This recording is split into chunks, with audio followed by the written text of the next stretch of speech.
Umalis ka na ngayon ha. Ano pa bang gusto mo marinig mula sa akin ha? Gusto mo bang harap-harapan kung sabihin sa'yo na hindi naman talaga kita minahal?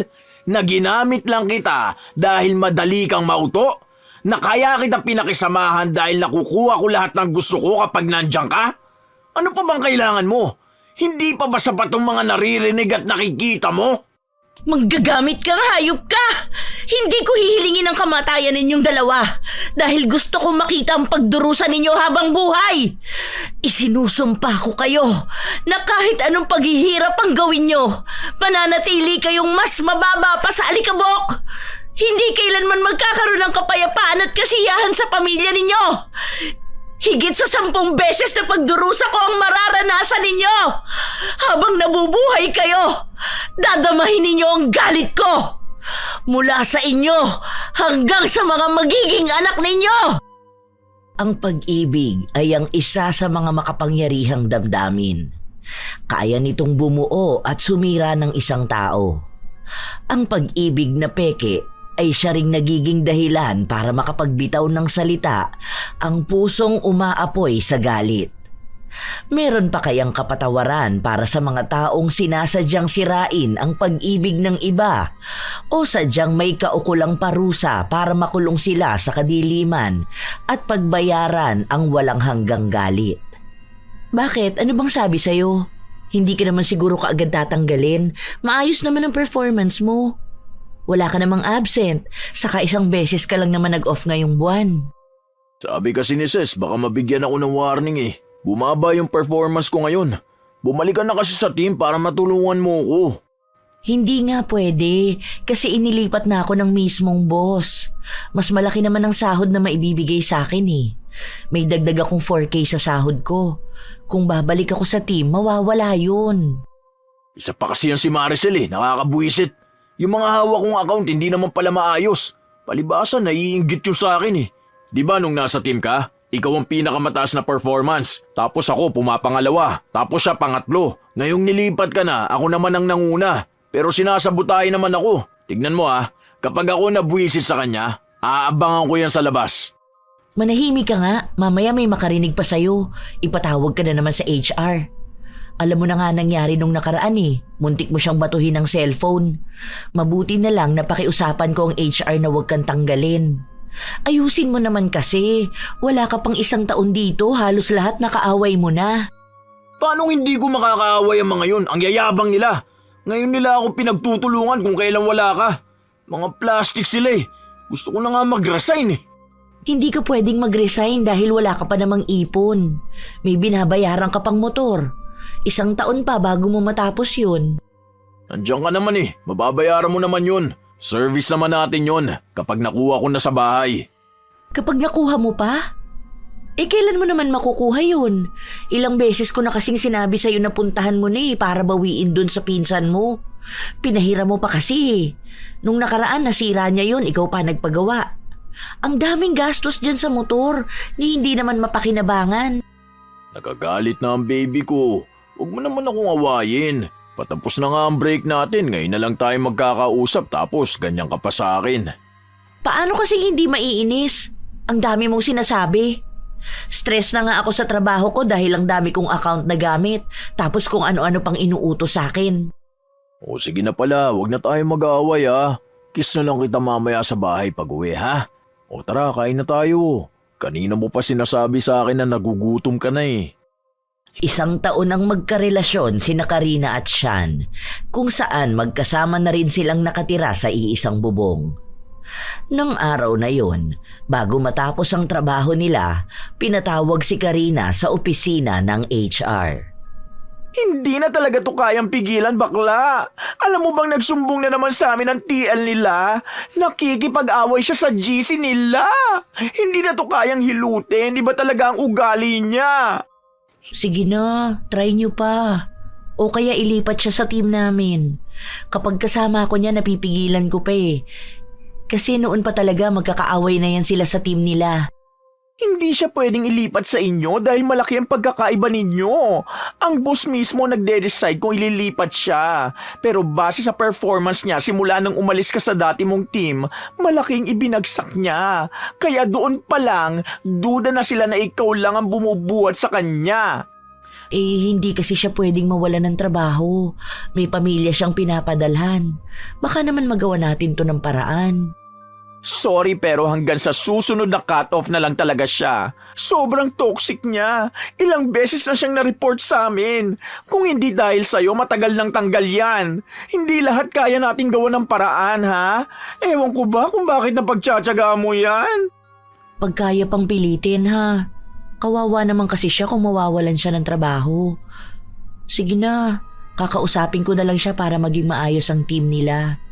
Nahirapan lang yun mag-adjust kasi wala ako doon. Sumasakit na ang ulo ni Karina dahil maliban sa trabaho niyang walang katapusan ay ang problema niya sa nobyo niyang palaaway. Alam na ng dalaga ang ganoong ugali ni Sean dahil ilang beses na rin itong napaaway sa iilang tao sa opisina nila. Tanging siya lang ang gumagawa ng paraan para hindi na lumala ang alitan. Dahil halos lahat sa trabaho nila, kaibigan ni Karina.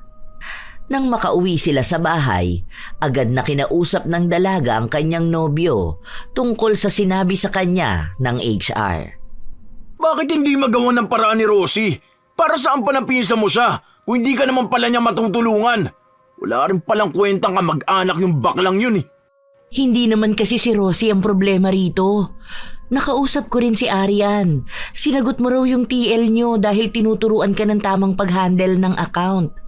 Ano ba naman yung pakinggan mo naman sila? Para naman sana hindi na humantong sa panay na lang memo. Di tanggalin nila ako kung gusto nila. Ano ba akala nila? Natatakot ako? Daming trabaho na pwede mapasukan oh. Huwag nila akong pinagmamalakyan. Baka reklamo ko pa sila eh. Ang dami nilang nilalabag sa batas sa mga trabahador ha. Kaya nga kita kinakausap para naman malaman mo yung mali mo. Mali ko na naman? Palagi na lang ba mali ko ang makikita mo? Ang sinasabi ko lang, ayusin mo naman yung ugali mo sa trabaho. Wala ko sa team na yun para buhatin ka kapag hindi mo alam ang gagawin. Subukan mo naman ding tumayo sa sarili mong paa. Napapagod din naman ako. Hindi naman sa lahat ng bagay kailangan kitang saluhin. May sarili akong problema sa trabaho. Huwag mo naman sanang dagdagan pa. Ay, ewan ko sa'yo. Naawa ka na sa kayabangan ng mga kaibigan mo dun. Sige, bahala ka kung silang pakikinggan mo. Ganyan ka naman, di ba? Kapag may nasabi sa'yong mali kong ginawa, yun na agad ang pinaniniwalaan mo. Tapos hindi mo hihingi ng side ko. Sige, doon ka na lang sa kanila. Lumipat ka ng bahay kasama yung pinsan mong sulsul din. Alam ko naman ang ginagawa nila eh. Di ba ayaw nila sa akin para sa'yo? Kaya pati yung mga plastic mong kaibigan sa trabaho kung ano-ano na lang ay binibintang sa akin? Yan din naman kasi ang problema sa'yo. Sa halip na pag-usapan natin yung dapat na pag-usapan, kung saan-saan mo na lang inililihis. Ang usapan natin tungkol sa performance mo sa trabaho, tapos napunta na ngayon sa kung kani-kanino. Hindi mo kasi alam kung anong totoong nangyayari. Maayos ako sa trabaho. Pinagtutulungan lang nila ako dahil gusto nilang umalis na ako. Yun ang hindi mo maintindihan eh. Bahala ka na nga dyan. Magpapahinga na ako. Dito na ako sa sofa matutulog. Hindi sila nagkaayos ng gabi na yon dahil mas nanaigang galit ni Sean. Si Karina naman ay nakatulog sa kwarto habang umiiyak. Hanggang sa kinabukasan, hindi pa rin sila nagkikibuan. Kahit nasabay silang nag-aasikaso ng pagkain nila at kahit nasabay silang umalis papasok sa trabaho. Hindi makapag-focus ang dalaga sa trabaho niya dahil gusto niyang ayusin ang relasyon nila ng nobyo. Pero kahit na anong gawin niya, ayaw siyang kausapin ito. Hindi rin sila nagsabay kumain kaya ang kasama ni Karina ay ang pinsan niya. Naku, kung ako yan, iniwalayan ko na yan. Ang kapal ng mukha niyang pagmalakihan ka pa. Una sa lahat, yung bahay na tinutuluyan nyo, iyo yon. Ikaw nagbabayad ng bills, ikaw pa ang bumibili ng groceries nyo. Tapos hanggang dito sa trabaho, bit-bit mo siya. Hindi ko naman iniisip yan eh. Gusto ko nga mag-sorry sa kanya dahil sa mga nasabi ko. Atake si bakla? Anong isosorry mo? Yung katotohanan na sinusuka siya ng team niya dahil sa ugali niya? Tanga-tanga mo, no? Tapos ngayong magkaaway kayo, sinong kasabay niya? Yung pinagseselosan mong dati niyang niligawan. Pasalamat ka, hindi ko sinasabi kina Tito yung ginagawa ng jowa mo. Hindi na nga tanggap, lalo pang hindi tatanggapin. Napakayabang, napakasama pa ng ugali. Naku, huwag ka sanang mabuntis niyan. Kawawa ka lang dyan.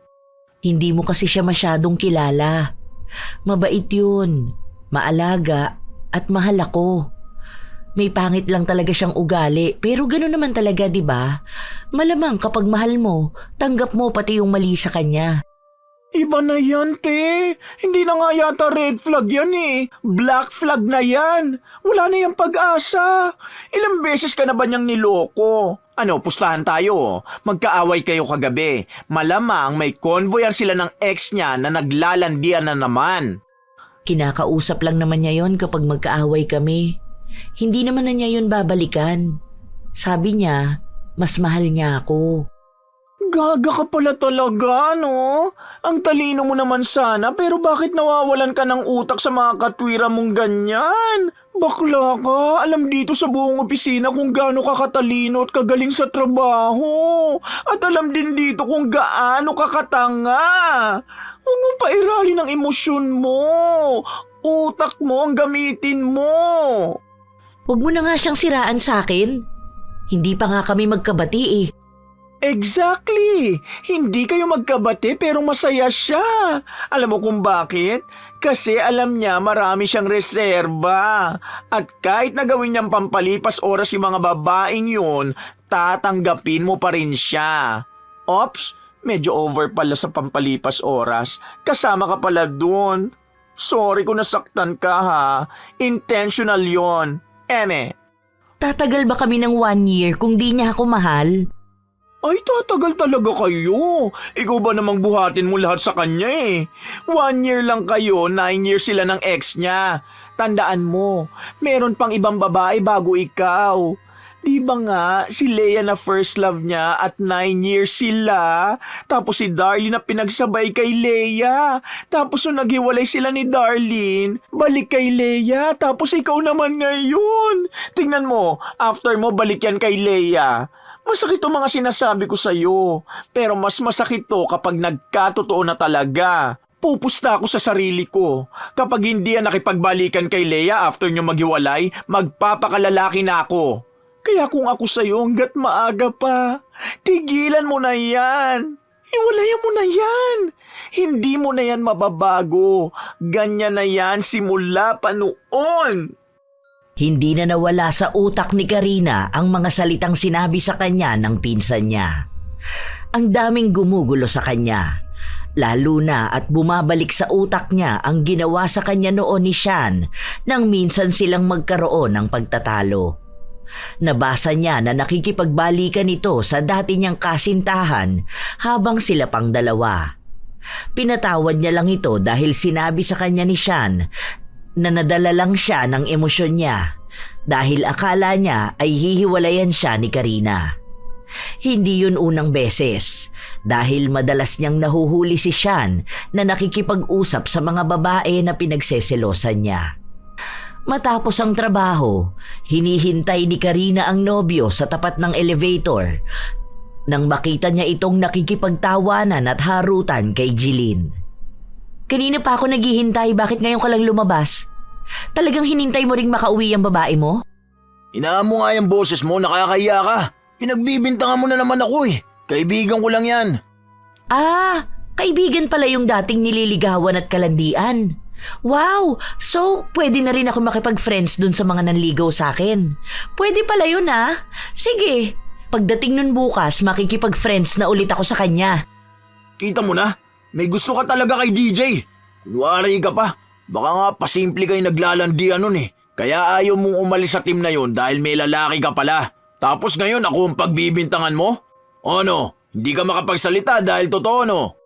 Uuwi na ako. Sa bahay tayo mag-usap. Agad na sumunod si Sean sa nobya nang pumasok ito sa loob ng elevator. Hindi sila nagpapansin ng dalawa, pero bakas na may galit na nararamdaman si Karina. Gusto niyang mang-away pero naiisip niya ang kahihiyan na aabutin nila. Pagka-uwi nila, doon na nagpatuloy ang kanilang away. Ano? Gusto mo na ba makipag-iwalay? Sige, total meron ka naman bagong lalaki. Baka nga hindi totoo yung sinasabi mo sa akin na walang namagitan sa inyong dalawa. Pero kung makatingin ng DJ na yun sa'yo, akala mo siya ang boyfriend mo. Kaya naman pala todo po sila sa akin na matanggal ako, no? Kasi gusto nilang matuloy ang love story nyo. Mas boto sila doon, di ba? Kaya nga kinikilig sila kapag kayo magkasama eh. Pwede ba? Ilabas mo si DJ sa problemang to. Kahit minsan wala ka nakitang naging ugnayan naming dalawa. Nililihis mo na naman ang kasalanan mo eh. Ano pa yung pakikipaglandian mo kay Jeline? Kay Leia? Kay Nona? Kanino pa ba? Gusto mo bang isa-isahin ko ngayon ang mga babaeng nilalandi mo kahit na may girlfriend ka? Ako kahit friends ko, bawal kong kausapin dahil pinaghihinalaan mo kung niloloko kita. Naku, binabalik mo na naman yung dati nangyari. Ano, gusto mo na naman akong sisihin sa pakikipag-usap ko kay Leia nung nahuli mo ko? Kaya hindi na maayos-ayos tong relasyon natin eh. Ang toxic mo masyado dahil sa kakahinala mo na yan. Oh, wow! Ako pa ngayon ang toxic! Oo, dahil panay ka overthink. Lahat ng gagawin ko pinagdududahan mo. Para sa chat lang magagalit ka na? Magkaibigan lang kami ng ex ko. Aba punyeta, ayos! Magkaibigan kayo ng ex mong girlfriend mo ng 9 years. Pakikipagkaibigan pala yung pagtanong kung kumain na siya, kung pumasok na siya, kung nakauwi na ba siya.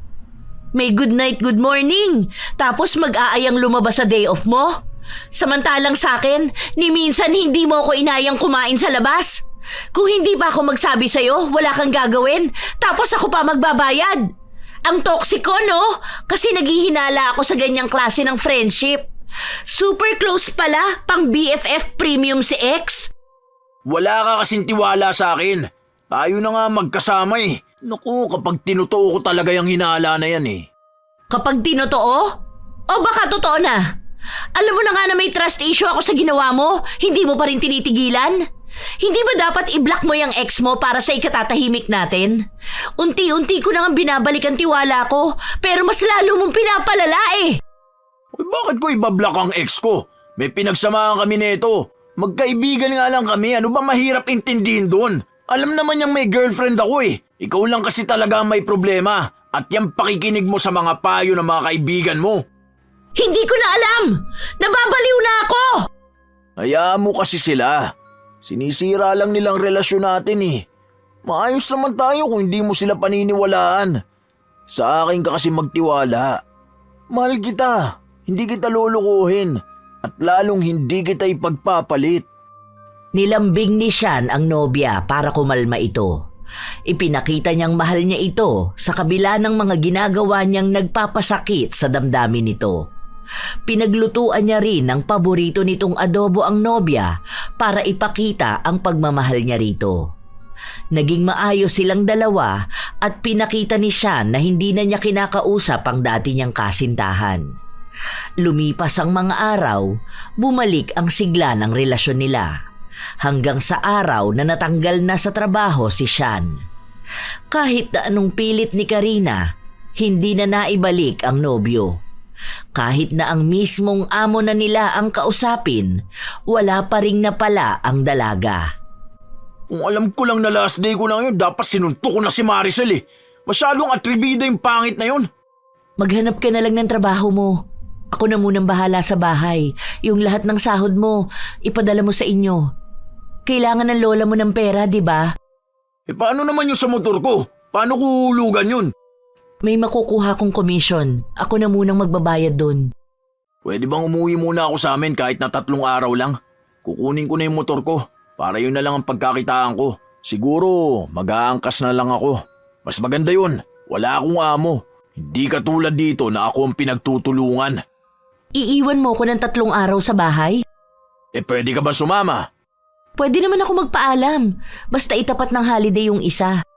Kailan pa ang may holiday? Next month pa yun. Ano, maghihintay pa ako hanggang next month bago makauwi sa amin? Gusto mo, sabihan mo ang kapatid mo na sa bahay muna tumuloy para may kasama ka. Gusto ko rin makasama mga kaibigan ko para magtanggal ng stress.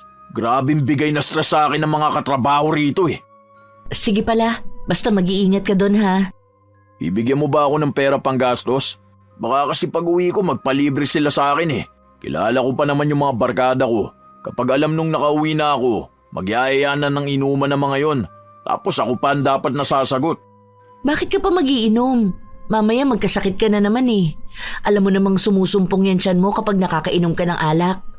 Sabihin mo sa mga kaibigan mo na nawalan ka ng trabaho, kaya lahat ng sahod mo sa lola mo mapupunta. Mapapahiya naman ako sa kanila niyan eh.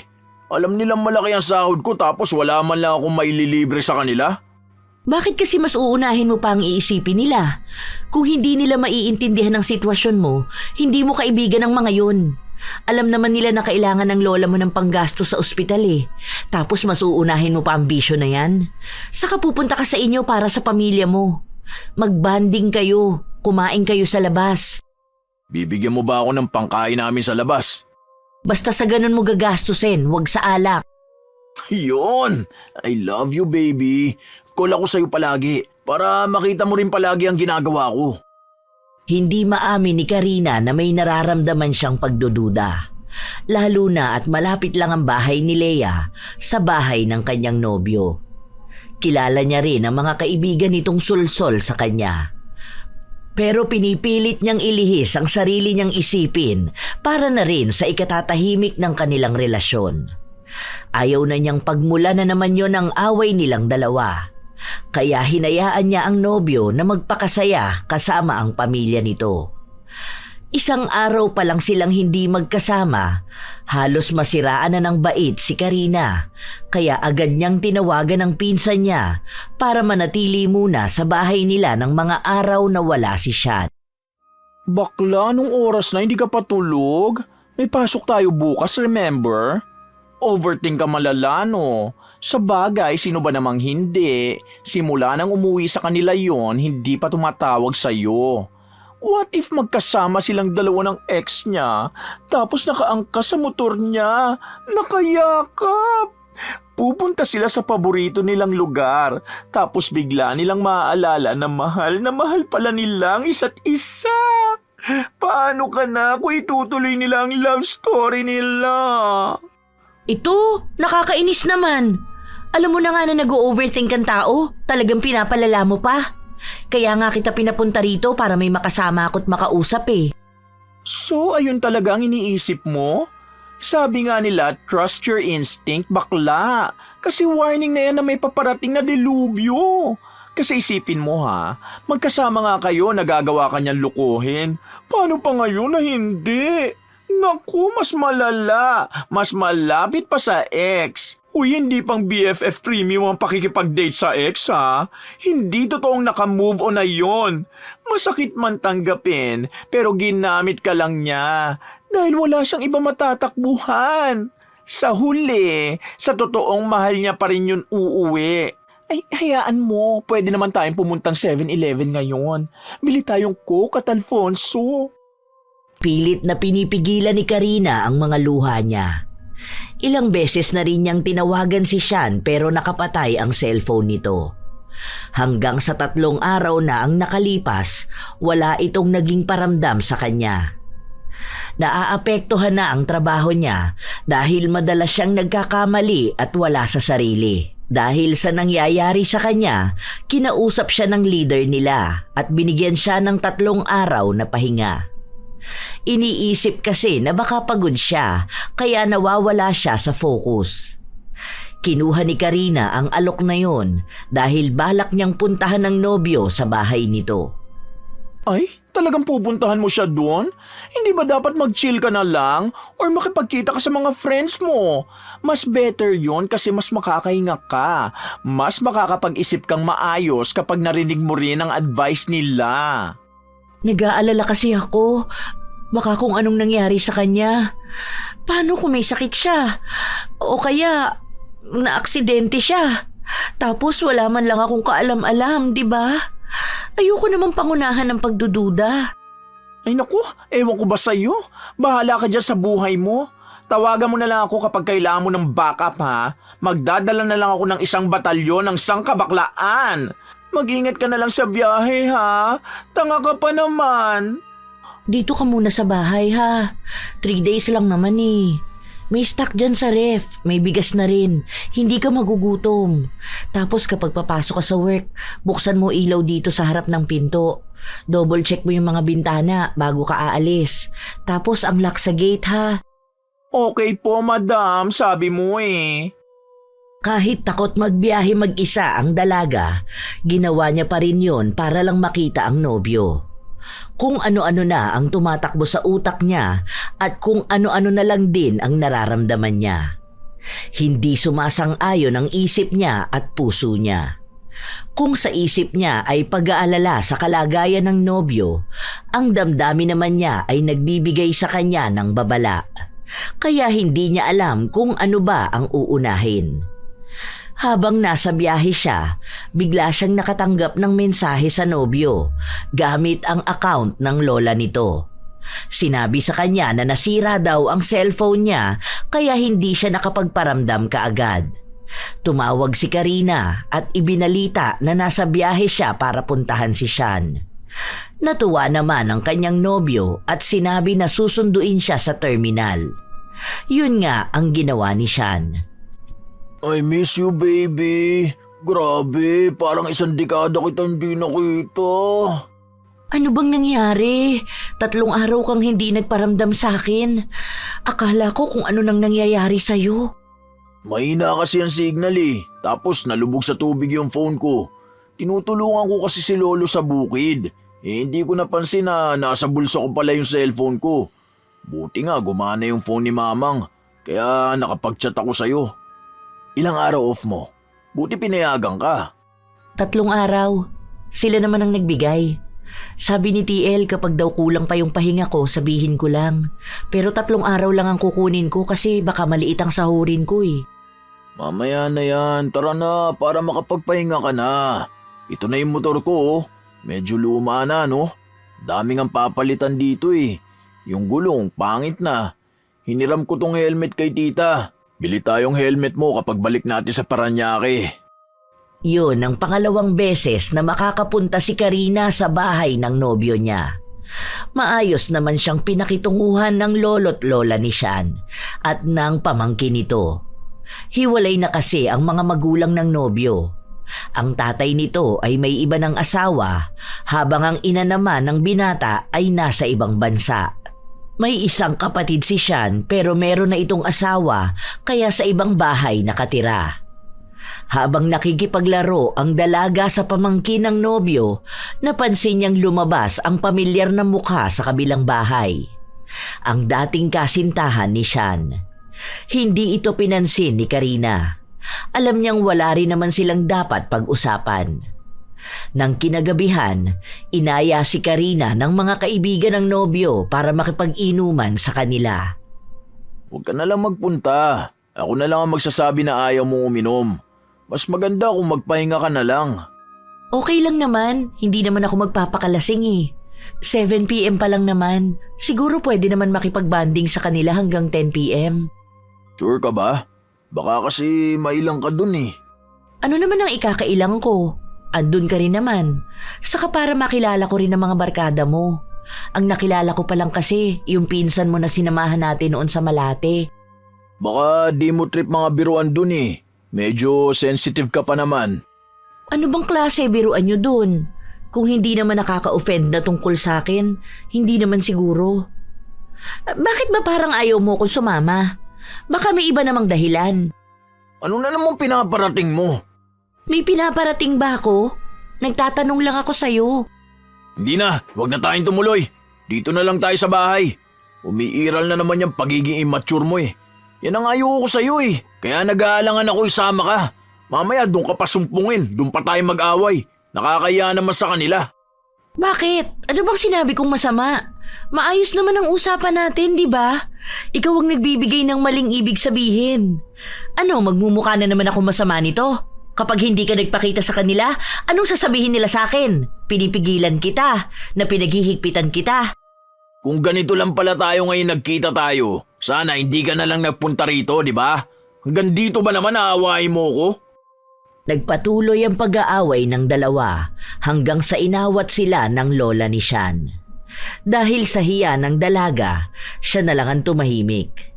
Ilang oras din silang hindi nagpansinan, pero sa huli, sinuyo pa rin ng binata ang kanyang nobya. Bati na kasi tayo, baby. Sorry na.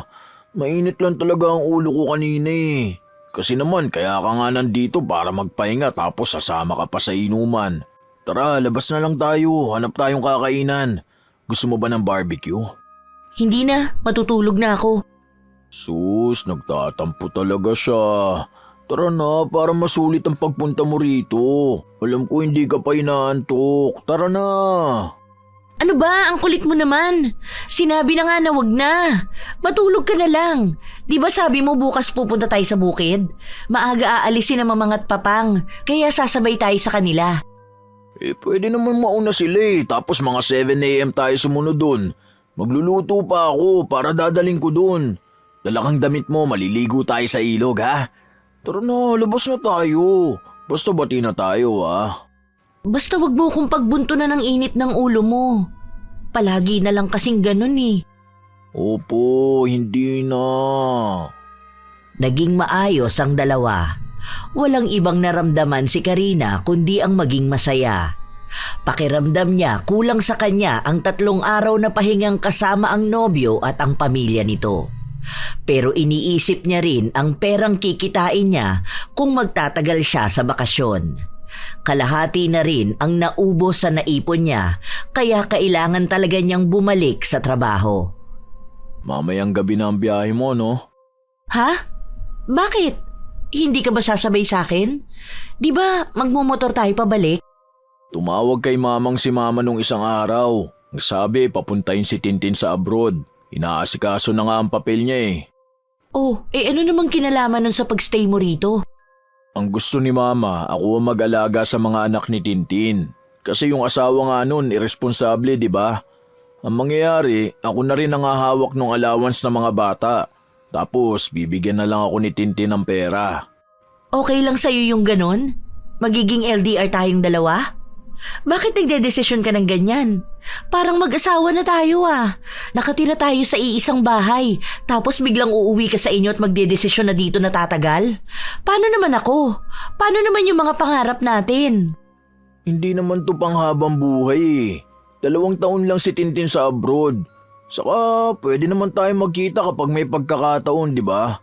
Kapag walang pasok ang mga bata, luluwas kami para pumunta sa bahay natin. Paano ka bubuo ng sarili mong pamilya kung ganyan naman? Parang wala kang pangarap para sa atin eh. May pangarap ako. Hindi ko naman pwedeng pabayaan ang mga pamangkin ko. Alam nga namang iwan ko rito kina mamang matatanda na sila. Hindi naman nila maaalagaan na maayos ang mga bata eh. Imposible naman na hindi maalagaan ng tatay ang mga anak niya. Malamang yung bunso lang ang aalagaan niya. Itong si Zack, iba tatay nito eh. Di ba nga nung nakaraan ay kwento ko sa'yo na hinampas niya ng tabo yung bata dahil lang nakukulitan siya? Paano kung wala pa si Tintin, di ba? Baka mas malala pang gawin niya. Bahala ka. Oo nga pala, baby. Sabi ni mama, magpapadala siya sa akin ng pera sa katapusan. Nasabi ko kasi sa kanyang sira ang phone ko eh. Isa pa yan. Paano mo ako matatawagan yan kung wala kang gamit na phone? Alam nga namang hiramin mo lagi yung cellphone ni mamang mo. Yun na nga sana. Baka pwedeng bili tayo ngayon para kapag nasa biyahe ka, matawagan kita. May pambili ka na ba? Sabi mo sa katapusan ka pa kamo padadalhan. Swipe mo na lang muna sa credit card mo. Di ba tumaas naman ang credit limit mo? Nasa 100k na yan, kamo. Iniiwas ko na nga ang sarili ko sa gastos. Malapit na ang December, kailangan ng pera. Ilang buwan pa naman yun. Babayaran na lang kita kapag naipadala ni mama ang pera. Sige na, wala nga naman maghihintay pa ako hanggang sa katapusan.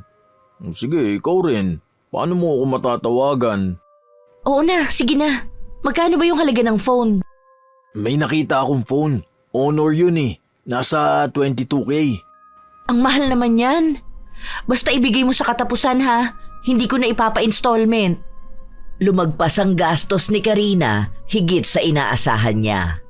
Nagpasabay pa ng grocery ang nobyo dahil sinabi niya na wala pang binibigay ang kanyang ina para sa gagastusin nila sa bahay.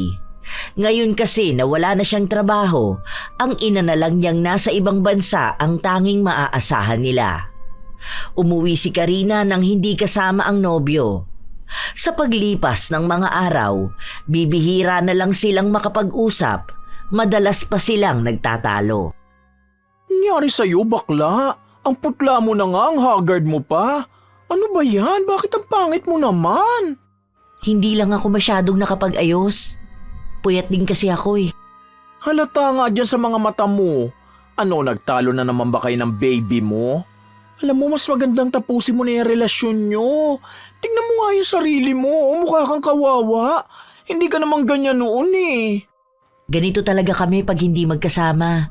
Palagi kami nag-aaway at hindi nagkakaintindihan. Hindi rin kasi ako sanay na panay lang sa call at chat. Yun pa naman ang pinakaayaw ko sa lahat. Kaya nga tutol ako sa LDR eh. Alam naman niya yan eh, pero anong ginagawa niya? Mas pinili niya manatili sa kanila. Alam din naman nating pareho na hindi niya kaya ang LDR. Sa totoo lang, another real talk ha.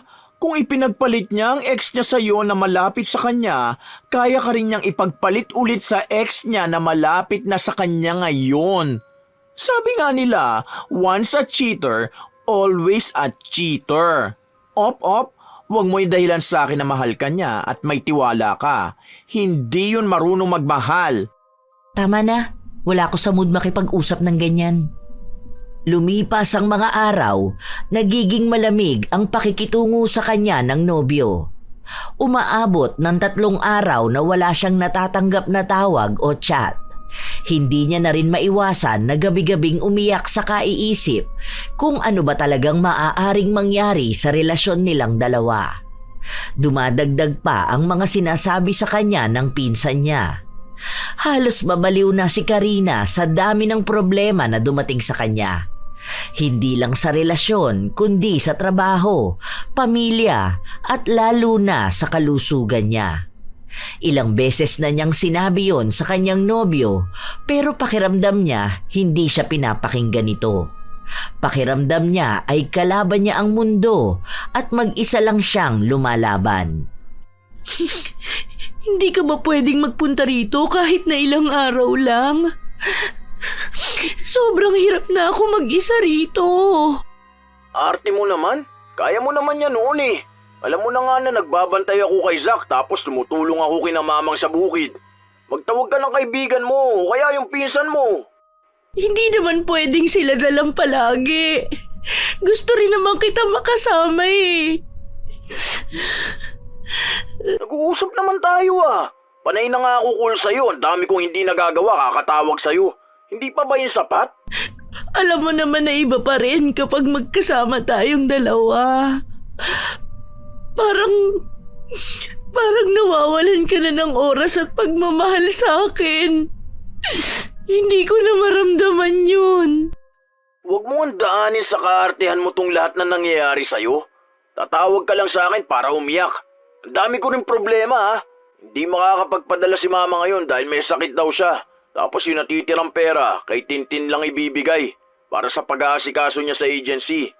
Mas malala pa nga itong problema ko sa pera kaysa dyan sa arte mo eh. Akala mo lahat lagi na lang tungkol sa pag-ibig eh. Sa mga sinasabi mo, parang wala akong halaga sa'yo ah. Hindi naman kasi sa ganun. Huwag ka kasi magdrama.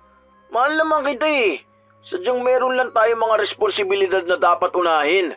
Huwag mo naman sabayan. Buti sana kung pautangin mo ako eh. Hindi kita mapapautang dahil kailangan ko bayaran yung sa credit card. Paano pala yun? Kailan mo maibibigay sa akin ang pera? Sinabi ko na nga na wala pang may papadala si mama, di ba? End na nga natin tungkol. Bukas na ako tatawag kapag matino ka nakausap. Sana naman huwag ka na mag-inarte sa akin bukas ha. Bye! Pakiramdam ni Karina siya ang mali dahil lang sa nararamdaman niya ang kakulangan sa presensya ng kanyang nobyo. Nang kinabukasan, walang naging paramdam si Sean. Halos 5 araw ang lumipas bago ito nagchat sa kanya at nanghihiram ng pera para sa ipambibili nila ng pagkain. Nagbigay ng 5,000 si Karina, bukod pa ron ang hinulog niya sa motor ng nobyo. Wala siyang ibang pinagsasabihan ng mga nangyayari sa relasyon nila dahil alam niyang magagalit ang mga kaibigan niya kapag nalaman nila ang kanyang ginagawa. Sa paglipas ng mga araw, naging mas malala pa ang pagiging malamig ng kanilang relasyon. Para bang isa na lang sa kanila ang naghihintay na bumitaw para matapos yun. Pero ayaw ni Karina na dumating ang katapusang yun, kaya pilit niya pa ring sinisilaban ang pag-ibig na matagal nang nanlamig. Happy Mansari, baby! 1 year and 4 months na tayo. Kailan ka pupunta rito? Miss na kita. Alam mo, miss ko na yung paggala-gala natin dito sa Manila, tapos yung mga tsismisa natin araw-araw. Kapag gabi, kahit na anong oras pa yan, lalabas tayo para humanap ng makakain. Tapos tambayan natin kada sahod, yung samgyupsalan sa Baklaran. I miss you, baby. Uwi na po ikaw. Happy Mansari. Nagpapaka-uwi ka na naman dyan. Ewan ko kung kailan ako uuwi. Sasabihan naman kita eh. Baka next year na. Ha? Bakit? Akala ko magkasama tayo sa Pasko, tapos sa bahay ka mag-New Year. Dito na lang ako sa bahay para kasama ko rin sina Mamang. Last year magkasama naman tayo eh. Okay na yun. Paano naman sa birthday ko? Eh, ikaw na lang magpunta rito kung gusto mo. Sabi mo lalabas tayo, di ba? Nag-aaya ka pa nga magpunta sa Baguio. Birthday ko naman yun eh. Kahit 2 araw lang tayong magkasama. Panay ka gastos. Baguio? Ano naman gagamitin natin pera? Wala nga akong trabaho eh. Umaasa lang ako sa padala ni Mama. Pwede yan kung ikaw gagastos. Sama ko si Sak para makagala rin.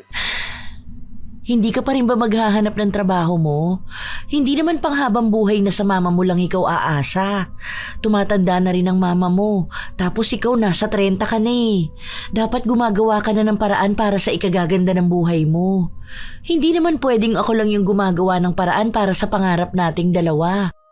Basta, alam kong ginagawa ko sa buhay. Di mo kasi ako naiintindihan eh. Di mo alam kung anong mga gusto kong magawa at maabot. Palibasa, ikaw may maganda kang trabaho eh. Kahit saan ka magpunta, tatanggapin ka. Magaling ka sa lahat ng bagay, di ba? Nagagalit ka ba sa akin? Pinagsasabihan lang kita kasi nag-aalala din ako. Gusto ko na mag-settle down. Gusto ko na bumuo ng pamilya. Kaso, paano tayo bubuo kung hanggang ngayon hindi mo pa rin alam kung anong plano mo sa buhay mo? Hindi pwedeng hanggang ganyan ka na lang. Anong balak mo? Mag-alaga ka na lang ng pamangkin at bigyan ng 2,000 kada buwan?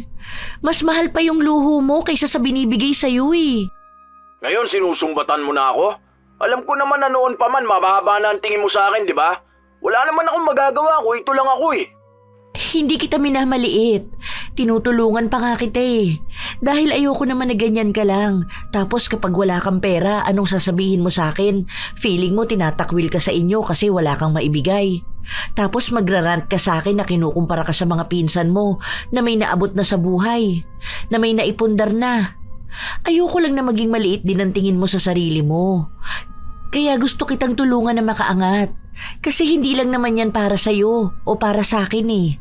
Para to sa ating dalawa at sa pamilya na balak nating buuin. Wala kang pagkakaiba sa kanila. Pasimpleng pagkukumpara yung ginagawa mo. Ewan ko, mas mabuti pa kung maghiwalay na lang tayo eh. Kesa naman yung ganito tayo palagi. Mag-focus ka na lang sa career mo. Kesa makisama ka sa akin na wala ka mong pangarap. Mansari natin ngayon. Dapat masaya tayo, di ba? Bakit naman mauuwi to sa hiwalayan? Hindi ako may kasalanan. Binibigyan na kita ng pagkakataon. Dahil baka para doon ka talaga sa lalaking mas may kakayahan na sabayan ang pangarap mo. Pasensya ka na ha, pero pagod na rin ako. Ayoko na. Ano, gano'n na lang yon? Magsasabi ka na lang na ayaw mo na? Napagod ka na? Ikaw pa ngayon ang napagod? Akala ko ba kahit na anong mangyari pipiliin natin ang isa't isa? Naisip ko rin na hindi pa pala ako handa sa mga gusto mong mangyari. Kaya mo, makakahanap ka ng deserve mo. Hindi ako yun. Salamat na lang sa lahat ng tulong mo sa akin. Teka lang, sandali lang baby. Please, ayusin natin to. Sorry na kung may mga nasabi ako sa'yo. Mahal na mahal kita, please. Mahal mo ako? Samantalang pinapamukha mo sa akin na parang kulang ako palagi. Ayoko ng ganitong pakiramdam eh. Ikaw na lang yung dapat nakakampi ko pero anong ginagawa mo? Mas lalo mong pinapakita sa akin na talunan ako. Hindi ko nga masabi sa yung problema ko sa'yo eh. Alam mo ba na gustong gusto ko umuwi dyan para makasama ka? Pero hindi ko magawa dahil sira ang motor ko. Wala rin akong magastos para makabiyahe ako. Kung alam mo lang pinagdadaanan ko dito sa bahay. Araw-araw nilang sinasabi sa akin na wala akong mararating sa buhay. Tapos ikaw, mas lalo mong pinatunayan na tama nga sila. Sorry na. Hindi ko naman alam na may pinagdaraanan kang ganyan. Hindi mo naman kasi sinasabi sa akin. Paano ko naman sasabihin? Inuunahan mo ng drama mo. Alangan namang isingit ko pa sa problema ko. Ano bang nangyari sa motor mo? Yun nga sa tangke, di ba sabi ko na nasira yun? Tumatagas yung gas, tapos nangangamoy. Hindi naman ako pwedeng bumiyahe ng ganito. Baka maaksidente pa ako. Magkano raw ba magpaayos niyan? Saka magkano kailangan mo para makauwi? Nakausap ko yung pinsan ko. May sinasabi siyang bibiling bagong parts. Nasa 3K kailangan lahat, kasama na bayad sa gagawa. Tapos, sa panggas ko, nasa 1K, kaya na yun. Send ako ng 5K sa GCash mo ngayon para mapagawa mo na yan. Tapos biyahe ka na bukas ha. Anong oras mo ipapadala? Ngayon na sana, end mo na call para makapag-cash out na ako. At kapambayad sa tindahan ha, 15 pesos per 1K yun. Sige na, bye na. Hindi nagdalawang isip ang dalaga. Nagpadala siya ng pera sa nobyo. Walang pasok si Karina kaya nanatili lang siya sa bahay nila. Mahalagang araw ito sa kanila kaya naisa na niyang makausap ang nobyo ng matagal.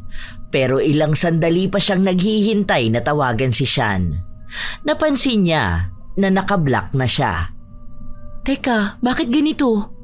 Hindi ba gumagana ang account niya? Ay, ano kayang nangyari sa kanya? Patawagan ko nga kay Rosie. Nakisuyo si Karina sa pinsan niya pero ang sabi ni Rosie ay matagal na siyang nakablock kay Sean. Kaya nakiusap naman siya sa kapatid niya pero ganun din ang nangyari. Maging ang mga kaibigan niya ay hindi mahanap ang account ng kanyang nobyo.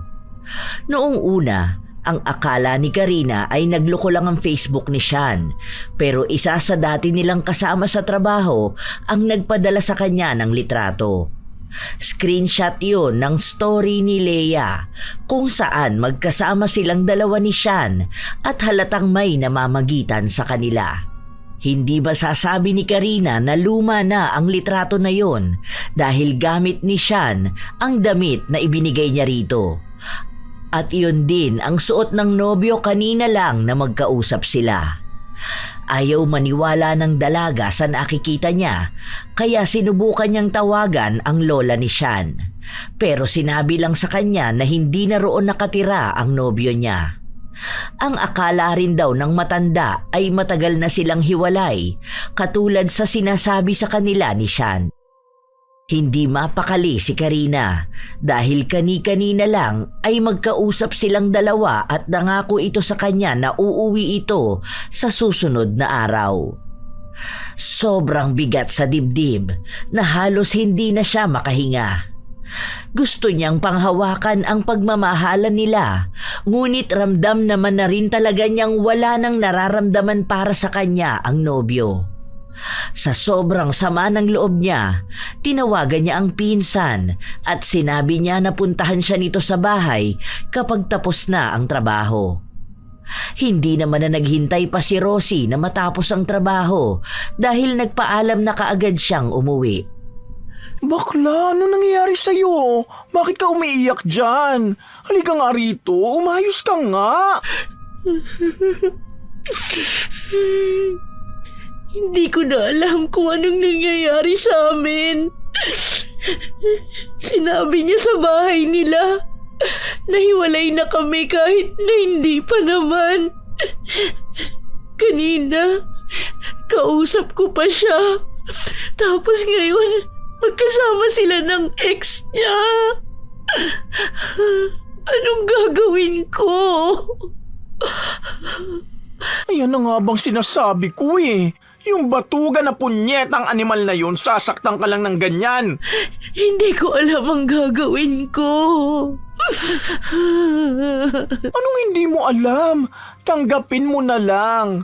Oo, mahirap nga yan pero wala ka na magagawa. Nakabla ka na rin eh. Hayaan mo, sasamahan kita hanggang sa maging maayos ka. Hindi kita pwedeng iwan dito mag-isa. Umayos ka nga dyan. Halos mamatay ka na dyan sa kaiiyak habang yung lalaki na yon nagpapakasaya kasamang ibang babae. Umayos ka nga ha. Hindi pwedeng ganyan ka na lang. Mahal ko siya. Hindi ko nakikita ang kinabukasan ko na hindi siya kasama. Hindi ko to kaya. Sobrang sakit ng puso ko. Sobrang sakit. Mahal na mahal ko siya eh. Pinaglaban ko siya kahit na ayaw sa kanya ng tatay ko. Hindi pwedeng ganito lang to. Ayoko. Gusto kong ilaban to. Bakla, wala ka nang ilalaban. Dahil wala ka naman laban sa taong totoong mahal niya. Kahit anong gawin mo, hindi mo maitatanggi ang katotohanan na hindi ka niya mahal. O baka hindi ka niya minahal. Naginamit ka lang niya. Kasi ikaw ang nandyan at nagbibigay ng gusto niya palagi. Sinabi ko na sa iyo noon pa yan, di ba? Nasa huli, kapag wala ka ng pakinabang sa kanya, babalik yan sa totoo niyang mahal. Hindi mo na kailangan ilaban yung pagmamahal na peke. Ang ilaban mo ay ang sarili mo. Masakit yan ngayon, oo. Pero kapag nakaya mo yan lampasan, magiging mas matapang ka pa. This time, sarili mo naman ang piliin mo. Ang daming sinasabi ni Rosie na hindi kayang tanggapin ni Karina. Paano niya magagawang mabuhay sa araw-araw na wala na ang taong dahilan kaya siya nangangarap? Hindi na talaga niya nakuhang makausap si Sean. Kahit ang mga kaibigan nito, ayaw siyang sagutin. Parang delubyo ang araw-araw na kinakaharap ni Karina. Wala siya palagi sa wisyo. Hindi nakakausap, hindi nakakakain, hirap makatulog at hirap sa trabaho. Lahat yon bit-bit niya.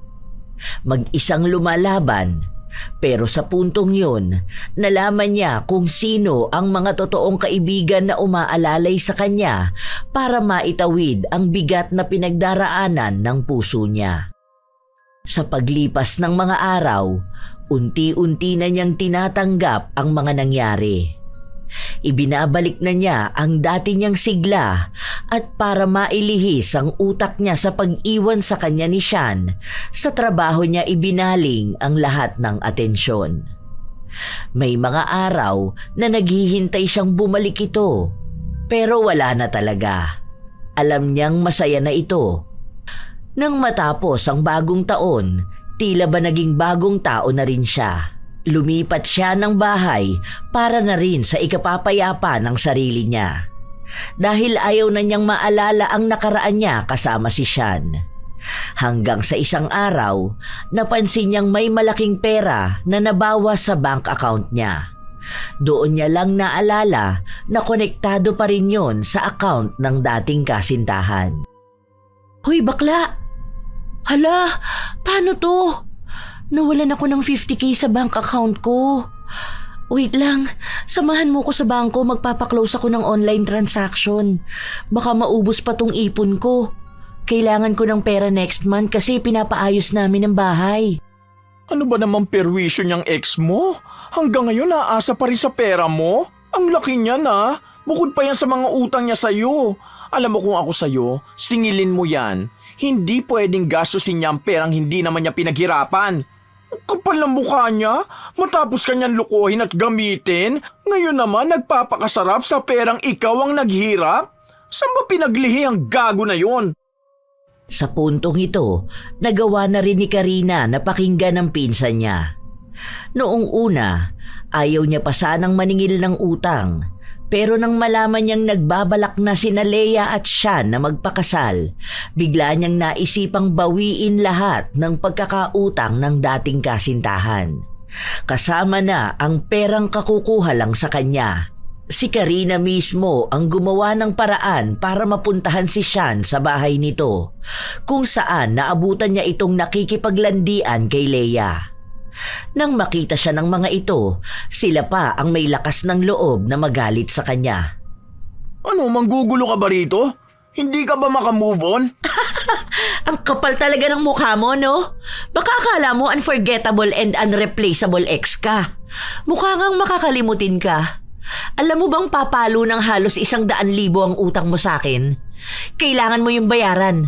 Hindi yun basta salamat na lang. Anong utang? Wala akong naalalang utang ko sa'yo. Gusto mo ba ng listahan? Bukod dun sa ninakaw mong 50k sa bank account ko, meron kang utang sa akin na 22k sa phone mo at yung iba pang pinanghulog mo sa motor. Bago ka umuwi rito, nangutang ka sa akin ng 10k, di ba? At ang huli, yung binigay kong dapat na ipampapaayos mo ng motor mo. Kailangan ko ang pera ko. Ibabalik mo yan o magkakasubukan tayong dalawa. Wala tayong kasunduan kaya wala akong babayaran. Wala naman nakukulong sa utang eh. Kahit kanino ka pa lumapit, magmumukha ka lang tanga. Huwag mo na idaylan ng utang na yan para habulin ako ha. Tama ng pagiging asong ulul na ulul mo sa akin. Kailangan ko ang pera ko! Wala kang ang pera sa akin. Umalis ka na rito dahil nakakasira ka ng relasyon namin. Wala ako sisirain na relasyon dahil alam kong bagay kayo. Isang lalaking walang pangarap at isang babaeng malandi, libagin at maasim. Wala kang karapatang sabihin niya sa asawa ko. Wow! Asawa! Dati ex lang yan ah. Asawa na ngayon? Anyway, wala akong pake. Bibigyan kita hanggang sa susunod na linggo para bayaran lahat ng utang mo. Dahil magkakaalaman tayo kapag hindi mo ibinalik ang pera ko. Wala kang mapapala sa akin. Wala akong ibabayad sa'yo. Kaya tigilan mo na ako at hayaan mo kami maging masaya ng asawa ko. Kung naging miserable ang buhay ko, sinisiguro kong mas magiging malala ang sa inyo. Huwag mo ako subukan dahil isang beses lang ako nagbabanta. Pagkatapos nun, makikilala mo ko. Wala akong pakialam sa galit mo. Umalis ka na rito bago pa mawala ang katiting na respeto ko sa'yo. Huwag mong guluhin ang buhay namin dahil lang sa magulo ang buhay mo. Nanginginig sa galit si Karina pero ayaw niyang umalis. Alam niya sa sarili niyang wala na siyang nararamdaman pero ang dami pa ring katanungan sa utak niya ang mangilang beses na nanghihingi ng kasagutan. Nakisali na rin si Leia sa pagtaboy sa kanya. Marami itong sinabing masasakit na salita sa kanya pero bumubuelta rin siya sa mga ito hanggang sa nauwi sila sa pisikal na away. Bumawi lang si Karina nang sampalin siya kaya hinigit niya ang buhok ng babae. Maraming nakakakita sa kanila maging ang pamilya ni Sean pero walang handang umawat sa kanila. Natigilan lang siya nang si Sean na ang pumagitna sa kanilang dalawa. Itinulak nito si Karina habang nakaalalay naman sa kanyang nobya. Ito bang hindi pang gugulo? Nakakahiya ka na. Ang daming taong nakakakita sa ginagawa mo. Hindi ako nagsimula nito. Bumawi lang ako! Umalis ka na ngayon na. Ano pa bang gusto mo marinig mula sa akin ha? Gusto mo bang harap-harapan kung sabihin sa'yo na hindi naman talaga kita minahal? Na ginamit lang kita dahil madali kang mauto? Na kaya kita pinakisamahan dahil nakukuha ko lahat ng gusto ko kapag nandiyan ka? Ano pa bang kailangan mo? Hindi pa ba sapat ang mga naririnig at nakikita mo? Manggagamit kang hayop ka! Hindi ko hihilingin ang kamatayan ninyong dalawa dahil gusto kong makita ang pagdurusa ninyo habang buhay. Isinusumpa ko kayo na kahit anong paghihirap ang gawin nyo, mananatili kayong mas mababa pa sa alikabok. Hindi kailanman magkakaroon ng kapayapaan at kasiyahan sa pamilya ninyo. Higit sa 10 beses na pagdurusa ko ang mararanasan ninyo. Habang nabubuhay kayo, dadamahin ninyo ang galit ko. Mula sa inyo hanggang sa mga magiging anak ninyo. Hindi na naghintay pa si Karina ng kahit na anong salita mula sa kanila. Sobrang bigat ng dibdib niya. Yun ang unang beses na nakaramdam siya ng ganong klase ng galit at nakapagbitaw ng mga salitang binabalot ng puot. Hindi niya tinigilan ang dalawa hanggat hindi niya nakukuha ang kanyang pera. Nagsampa siya ng kaso laban kay Sean gamit ang resibo sa bangko na nakakonekta sa pangalan ng dating nobyo. Ginamit niya yon bilang ebidensya na ninakawan siya nito ng pera. Umusad ang kaso, kaya napilitan silang magbayad sa kanya. O ano, magkano nang naibayad ng mga buwisit sa'yo? Nakikiusap nga sa akin na kahit 2K monthly daw maghuhulog sila. Kasi yun lang daw ang kaya nila eh. 2K monthly? Kailan sila matatapos magbayad sa'yo, Aber? Bakit hindi siya humingi ng tulong sa nanay niya o kaya sa kapatid niya? Parehong nasa abroad yun, di ba? Inabandona na raw sila ng nanay niya dahil lahat ng pera sa boyfriend na pinapadala. Tapos yung kapatid niya 2K binibigay sa kanya monthly.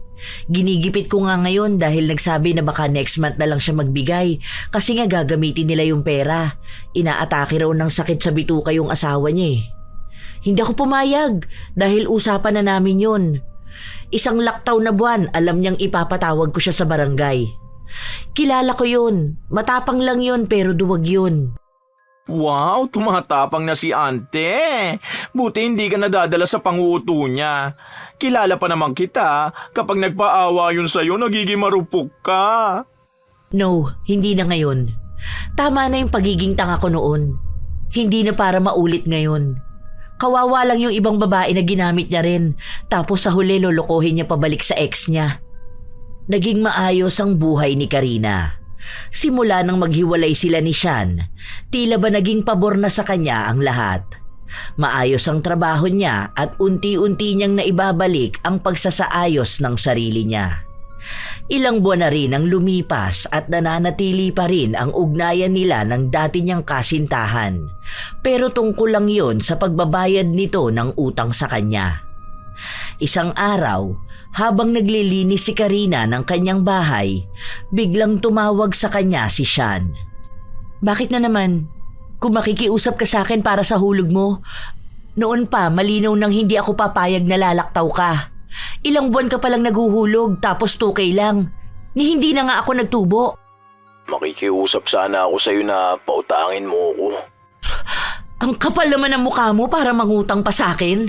Hindi ka pa nga bayad sa dati mong utang. Kailangan kasi namin ng pera ngayon eh. May sakit si Leia tapos gusto ko sana na paoperahan siya. Hindi naman ako makapaghanap ng trabaho dahil walang tumatanggap sa akin. Hindi naman kasi ako nakapagtapos ng pag-aaral. Wala rin akong magandang skills. Sige na, unti-untiin ko naman bayaran eh. Hirap na kami rito. Wala na rin kami makain. Oh, bakit sa akin ka lumalapit? Nasaan ang pamilya nyo? Nakablock nga ako ngayon kay Mama. Ayaw na rin niyang padalan si na Mamang. Naibenta na yung lupa dahil na-ospital si Mamang. Si Tinti naman, hindi nagbibigay sa akin. Kasi nandun lahat ng pera sa asawa niya. Ititigil na nga raw ang pagpapadala sa akin ng 2K kasi kukunin na si Zach. Tulungan mo na ako, parang awa mo na. Hindi ko na problema ang nangyayari sa inyo. Buhay nyo yan. Kayo ang gumawa ng paraan paano nyo mairaraos yan. Basta ang ugnayan na lang natin ay ang sa utang mo. Kahit na anong pagpapaawa ang gawin mo sa akin, kailangan mo pa ring maghulog. Ibenta mo ang motor mo kung gusto mo. Huwag mo na akong guluhin kapag ganitong nangungutang ka. Hindi ko kayo obligasyon. Ikaw ang magsumikap dahil obligasyon mo yung pamilya mo. Para namang wala kang awa. May pinagsamaan naman tayo, di ba? Ano bang pinagsamahan natin? Yung peke mong pagmamahal sa akin at panggagamit mo? Pasalamat ka na lang na hindi na ako gumanti sa inyo. Yung nangyayari na yan sa'yo, karma mo na yan. Pagbayaran nyo yan dahil sa dami rin ng tao na inagrabyado nyo. Alam ko na hindi lang ako ang ginanito mo. May iba pang babae na nagdusa dahil sa pagiging walang iya mo. Mahirap talaga kapag nagkakasingilan na ng mga kasalanan eh. Sana lang wala ng ibang babae pa ang magdusa pa dahil alam kong hahanap ka na naman ng ibang gagamitin. Nagmamakaawa ako sa'yo. Tulungan mo kami. Wala na ako ibang malalapitan eh. Babayaran naman kita kapag nagkaroon na ako ng pera. Huwag ka naman maging ganito kasama sa akin. Hindi ito pagiging masama. Natututo lang akong tumanggi dahil alam kong sa huli ako rin ang mahihirapan. Kung sana mas inuna mo magkaroon ng pagsisikap sa buhay mo, hindi ka sana nagmamakaawa para sa pera ng ibang tao. Wala akong maitutulong sa'yo.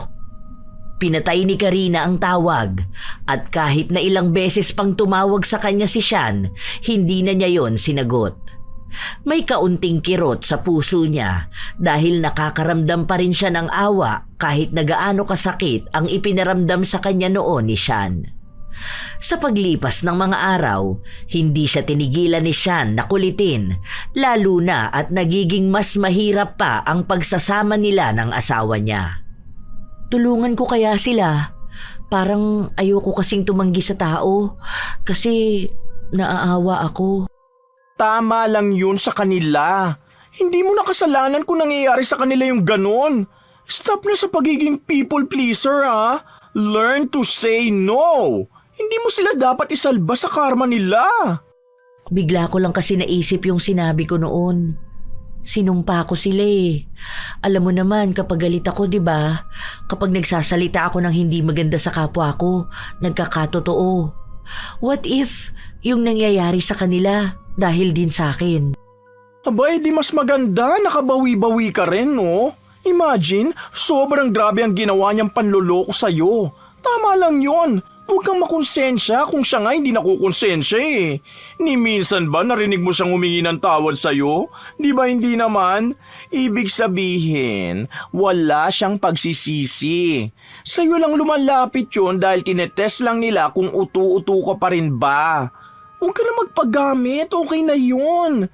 Hindi mo kasalanan kung miserable ang buhay nila dahil deserve nila yon. Okay? Focus ka sa self mo. Huwag kang maging selfless sa mga taong selfish. Kahit na may awang nararamdaman si Karina, naging matigas pa rin siya sa pagtulong. Kaya nang isang beses silang magkatagpo ni Sean, nagkaroon sila ng pagtatalo. Sa mga talaga ng ugali mo, no? Di ko akalain na ganyan ka pala. Nasa loob talaga ang kulo mo. Ang tigas mo! Bakit sa akin ka nagagalit? Hindi ba dapat magalit ka sa sarili mo dahil ikaw ang dapat na tumutulong sa asawa mo? Hindi yung inaasa mo ang buhay niyo sa ex mong hindi mo kamo minahal. Humihingi lang ako ng pakisuyo ko sa'yo pero ganyan ka na? Alam mo bang hirap na si Leia? Kapag umaatake ang sakit niya, wala akong magawa. Tapos wala na kami makain, hindi kami makapaganap ng trabahong dalawa. Ikaw ito may magandang kabuhayan eh. Ikaw pa itong nagdadamot. Sana makarma ka rin. Nakakatawa isipin na sa lahat ng mga masasamang nangyayari sa buhay nyo, nagagawa mo pa ring magalit sa ibang tao. Ngayon alam ko na kung anong mas higit na karma ang dinaranas mo. Yun ay ang sarili mo. Hindi na ako magsasalita pa ng kahit na anong masasakit dahil sapat na sa aking alam kong wala kayong katahimikan. Ni wala akong pagsisisi na nakikita sa'yo. Masyado kang mataas, masyado kang mayabang kahit na wala ka namang ipagyayabang. Dahil wala kang konsensya, wala kang awa. Sana naisip mo rin yan nung panahon na ginagamit mo kami para sa sarili mong kapakanan. Mahal niyo ang isa't isa, magsama kayo magdusa sa buhay. Ilang beses siyang pinagsisigawan ni Sean, pero walang kibo si Karina. Umalis siya sa harapan ng dating kasintahan na para bang walang natitirang awa sa kanya. Doon niya lang napagtanto na tama lang ang ginagawa niya. Dahil kahit naman tulungan niya ang mga yon, sa huli, siya pa rin ang gagawing kakatawanan ng mga yon. Sa paglipas ng panahon, nababalitaan na lang ni Karina na kung saan-saan na lang lumalapit si Sean para sa ikabubuhay nila. Nagkaroon sila ng anak ni Leia, pero may sakit daw sa baga ang bata kaya naging sensitibo ito. Pero dahil wala silang pera, hindi nila maipagamot ang kanilang anak. Nakatira sila sa barong-barong na bahay dahil ang luma nilang tinitirhan ay naibenta nila para may magamit sila sa panganganak ni Leia. Hindi na nagkaroon pa ng maayos na trabaho si Sean, na itataguyod nila ang araw-araw na pamumuhay sa pamamagitan ng pagpasok niya sa mga trabaho na noon ay tingin niya'y pang mababang klase lang ng tao. Pero hindi naman nagiging sapat ang kinikita niya. Walang pag-asenso dahil wala rin namang handang tumulong sa kanila. Hindi alam ni Karina kung matutuwa ba siya na nagkatotoo ang isinumpa niya o mahahabag siya dahil pati ang bata ay naaapektuhan. Kahit na hindi pa lubusang bayad ni Sean ang lahat ng utang niya, pinutol na ni Karina ang ugnayan dito dahil ayaw na niyang makasagap pa ng negatibong enerhiya mula sa dating kasintahan. Basta ang alam niya lang, araw-araw nilang pinagdurusahan at pinagbabayaran ang mga kasalanan na nagawa nila. Alam mo, ewan dito sa mga kaibigan ni Sean, panay send sa akin ng update tungkol sa buhay nun. Akala ko ba kaibigan nila to? Bakit hindi nila tulungan? Tingnan mo may chat sa akin. Ang sabi, araw-araw daw nag-aaway yung dalawa. Hindi na natatahimik ang loob ng bahay nila kasi panay na lang galit. Buti na lang hindi mo yan nakatuluyan. Baka ganyang buhay rin ang meron ka. Walang trabaho na asawa tapos pabigat at manluloko pa. Kawawa talaga ang beauty mo. Deserve nila ang kaguluhan na yan. Deserve nila ang isa't isa. Tuwang-tuwa ka talaga kapag may nakakarma na tao, no? Ay oo, sinabi mo pa. Lalo na kung masamang tao talaga. Tapos yung karma nila sagad sa kaluluwa nila. Ganyan sa nangyayari sa ex mo. Masayang masaya talaga ako. Isipin mo, ikaw na niloko, may magandang buhay, may magandang career, tapos sila nando nagdurusa. Sila ang unang tumawa habang umiiyak ka. Ngayon na ikaw nang tumatawa, sila naman ang naghihinagpi sa buhay. Deserve na deserve makarma! Winner! Baliw ka talaga. Natatakot lang din ako sa mga salitang lumalabas sa bibig ko kapag galit ako. Sana wala na akong maisumpa na tao kasi talagang nagkakatotoo eh. Hindi pa naman nababawi ang sumpa. At sana rin mag-ingat ang mga tao na gumawa ng masama para naman hindi sila maisumpa. Hindi mo naman sila hinilingan ng masama ng walang dahilan, di ba? Out of galit yun sa ginawa nila sa'yo. Ay, tama na yan. Huwag na natin silang pag-usapan. Basta ikaw, maging masaya ka sa buhay mo. Huwag mo intindihin ang karma ng iba. Pero iniisip ko na siguro kung naging matinulang si Sean, hindi siguro ganyan ang mangyayari, ano? I mean, kung naging responsable sana siyang tao. Kaso, kahit nung kami pa lang, wala na talaga siyang pangarap sa buhay eh. Palagi niya lang sinasabi na hayaan mo ang mangyayari sa future na hindi dapat yun pinaghahandaan. Hayaan mo na, ganun talaga ang buhay. Kung may nagawa kang mali, dapat palagi kang handa sa karma na pagbabayaran mo. Pinutol na ni Karina ang lahat ng koneksyon niya kay Sean, kahit ang mga dati nilang kaibigan, para wala na siyang marinig na kahit na anong balita rito. May mga pagkakataon lang talaga na hindi niya maaalis sa isipan niyang mag-alala sa nangyari sa buhay ng dating kasintahan. Dahil sa sumpang ipinataw niya rito, alam niyang walang katahimikan, kasiyahan at pag-asenso ang kakaharapin nilang buhay. Kung siya ay nakalaya na sa sakit, ang mga yon ay hindi kailanman makakalaya sa kadiliman. Tuluyan na siyang walang naging balita tungkol sa kaganapan sa buhay ng dating kasintahan. Ang huli niyang naaalala na naibalita sa kanya ay nang mamatay ang anak ni Sean at Leia dahil sa komplikasyon sa baga. Kapapanganak lang din ni Leia pero meron din itong diferensya. Sagad na ang mga pagdurusa nila pero wala naman na silang kakayahan na mabago ang kapalaran nilang isinumpa na. Bibit-bitin nila yon hanggang sa kanilang kamatayan. Nagpatuloy si Karina sa buhay niya hanggang sa lumipas ang panahon na nagkaroon na rin siya ng sarili niyang pamilya. Nakilala niya ang isang taong kaya siyang sabayan sa pagbuo ng kanilang pangarap. Kinalimutan na niya si Sean at ni minsan hindi na niya inalala kung anong buhay na ang meron nito. Sadyang merong mga tao na katulad ni Sean na ginugulo ang buhay ng ibang tao at nakikipaglaro ng damdamin. Ginagamit ang pagmamahal kapalit ng pera dahil lang sa walang matinong pangarap at plano sa buhay. Hindi nila iniisip na mayroong mas mabigat na kapalit ang maaari nilang pagbayaran. Huwag gawing laro ang pag-ibig, lalo na kung hindi kayang panindigan ang damdamin ng taong umaasa. Dahil ang pusong ginamit ay maaaring manahimik, pero ang galit na iniwan ay kayang bumalik sa paraang hindi inaasahan. At sa oras na yon, wala nang ibang matatakbuhan dahil walang taong nakakatakas sa sumpa ng kadiliman. Shout out sa ilan sa mga masusugid na tagapakinig ng mga istorya ni Lola Telang.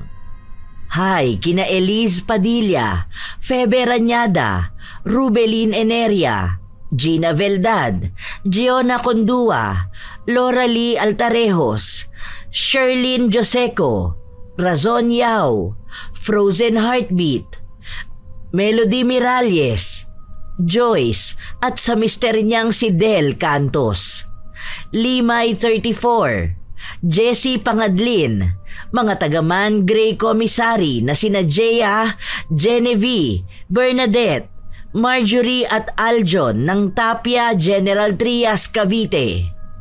Kumusta kayo Jessica Araneta, Matt Sarol, Alegioho family ng Layagon, La Castellana, Chantal Vlogs, Chris Lawrence Villanueva, Lydia Lopez, Charlie Cuaton at Almali family, Ray Galedo at sa Galedo family, Perry Winkle, Annalisa Puaso, Lurian Vitalicio at sa kanyang anak na si Natalie Vitalicio, Rafael Marcos, Raquel Hasegawa, Nancy Makasakit at sa kanyang mama na si Nancy Kibalo Makasakit, Rose Bakel, Lori V, Virgie Olikino ng Angono Rizal.